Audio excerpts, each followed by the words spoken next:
Bismillahirrahmanirrahim. Assalamualaikum warahmatullahi wabarakatuh. Alhamdulillah, wassalatu wassalamu ala rasulillah wa ala alihi wa sahbihi wa man walah wa ba'd. Saudara-saudariku, di awal periode Nabi SAW mengemban misi kerasulan, terdapat beragam tantangan yang beliau hadapi dari umat di sekitarnya. Tidak sedikit bahkan tuduhan dilancarkan, serangan-serangan verbal, bahkan dalam satu kesempatan ada yang menyebut Nabi SAW tengah mengalami kegilaan. Ada yang menuduh Nabi ditinggalkan oleh Rabbnya, oleh Allah Subhanahu wa Ta'ala, karena ada fase penurunan wahyu yang belum turun pada saat itu. Ada yang menyebut beliau dengan tuduhan hoax, menyebarkan bahwa beliau seorang penyair, beliau terkena penyakit tertentu, dan tuduhan-tuduhan lain yang melahirkan teror-teror verbal atau bahkan juga gangguan fisik baik kepada beliau ataupun sahabat-sahabat Nabi Sallallahu Alaihi Wasallam. Dalam kesempatan inilah kemudian Allah Subhanahu Wa Taala menurunkan dua surat sekaligus. Yang dahsyatnya, dengan dua surat ini Allah ingin mengentaskan segala kegundahan yang dirasakan. Allah ingin menepikan segala kesedihan yang tengah dialami oleh Rasulullah SAW pada saat itu, sekaligus memberikan pesan besar kepada kita, hikmah yang paling indah dan cara yang paling efektif bagaimana kita bisa melewati masa-masa sulit sekaligus menghadirkan ketenangan di dalam jiwa dan menyusun solusi-solusi terbaik untuk kita menyelesaikan apapun yang tengah kita alami. Quran surah ke-93 dan surah ke-94, Ad-Duha dan Al-Insyirah diturunkan oleh Allah Subhanahu wa Ta'ala untuk memberikan kedamaian, ketentraman sekaligus solusi dalam setiap persoalan yang kita alami, belajar dari hikmah yang pernah dialami Rasulullah sallallahu alaihi wasallam. A'udzu billahi minasyaitonir rajim. Bismillahirrahmanirrahim.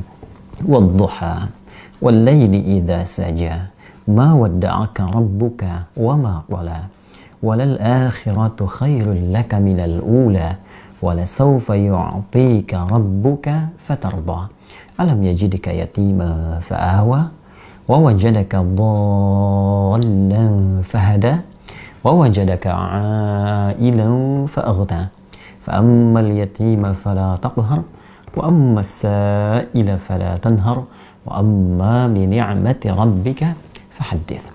Wadduha, demi waktu duha yang menghadirkan berbagai ketenangan, kenyamanan dengan pancaran cahayanya sehingga kita merasakan suasana suka. Wal-laili idza saja, ataupun suasana malam yang dipenuhi, diselimuti dengan gulita sehingga sulit kita beraktivitas. Dua ayat ini menggambarkan dua suasana yang saling berlawanan. Satu, suasana suka yang dilukiskan dalam waktu duha, dan dua, suasana duka yang sering digambarkan dalam gelap gulita. Allah ingin menegaskan, ya Muhammad sallallahu alaihi wasallam, tanamkan dalam jiwamu, aku bersumpah demi keadaanmu yang dalam keadaan suka ataupun dalam keadaan duka seperti gelap gulita, ma wadda'aka rabbuka wa ma qala, maka Rabbmu yang merawatmu, menyayangimu, memperhatikanmu tidak akan pernah meninggalkanmu sedikit pun, baik dalam keadaan suka ataupun duka. Aku akan menyertaimu dan memberikan solusi dalam setiap persoalanmu. Walal akhiratu khairul laka minal ula, dan sungguh akhirat itu lebih bagus, lebih utama dibandingkan dengan persoalan-persoalan dunia yang tengah kau hadapi saat ini.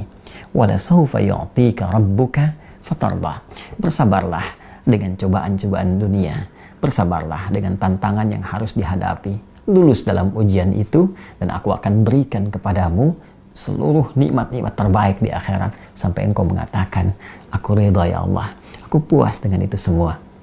Alam yajidka yatiman fa'awa, bukankah dulu pun engkau punya kesulitan yang dengan itu aku entaskan, seperti engkau ditinggal oleh ayahmu, engkau ditinggal oleh ibumu, kesulitan yang tidak biasa, lantas aku memberikan solusi kepadamu.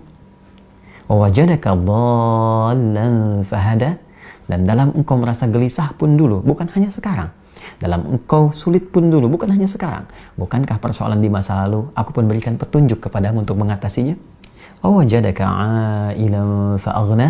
Dan bukankah kesulitan-kesulitan finansial, kesulitan-kesulitan ekonomi, kesulitan dalam menjalani hajat hidup, itu pun aku selesaikan dengan mengirimkan orang-orang terbaik kepadamu, baik itu keluargamu ataupun juga istrimu saat ini, yaitu Sayyidah Khadijah alaihissalam. Masya Allah, Allah berikan pelajaran yang sangat besar dari runtunan ayat ini saja. Pesan yang penting kita dapatkan, kalau sedang punya persoalan, yakinkan pada diri kita bahwa Allah pasti akan memberikan solusi.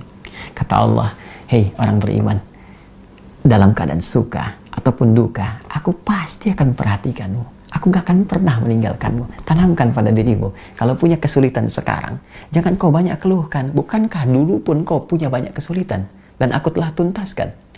Maka apakah 1000 kesulitan yang dulu yang telah aku selesaikan, berikan solusi, akan dikalahkan dengan satu persoalan ini saja? Tidakkah engkau mengingat persoalan-persoalan di masa lalu? Yang saat engkau lahir, aku datangkan orang tua untuk merawatmu. Aku berikan rezeki untuk membuat engkau tentram. Maka dari 1000 persoalan yang telah aku selesaikan terdahulu, aku berikan solusi. Apakah tidak engkau ingat untuk memberikan kekuatan pada dirimu? Hei, dulu pun pernah diselesaikan. Maka yang ini pun pasti akan dituntaskan. Fa'ammal yatima fala taqhar. Maka dari itu, jika ada orang yang kesepian, saat engkau merasakan penuh kenikmatan, kedamaian, ketentraman, saat orang butuh perlindungan, saat ada yatim butuhkan perhatian, maka berbagilah dengan mereka. Jangan kau berikan sifat-sifat yang kurang baik, karena engkau pun sesungguhnya membutuhkan perhatian dari Allah Subhanahu wa Ta'ala. Wa ammasa ila fala tanhar. Dan bila pun ada yang minta pertolongan, minta solusi, maka berikan yang terbaik untuk dibantu dan jangan pernah menyepelekannya. Karena engkau pun sesungguhnya butuh bantuan. Wa amma bi ni'mati rabbika fahaddits. Dan dengan segala nikmat yang telah Allah berikan kepadamu, maka ungkapkanlah sebagai syukur kepada Allah Subhanahu wa Ta'ala dengan meningkatkan kesolehan, kebaikan dan takarrub kepada Allah Subhanahu wa Ta'ala.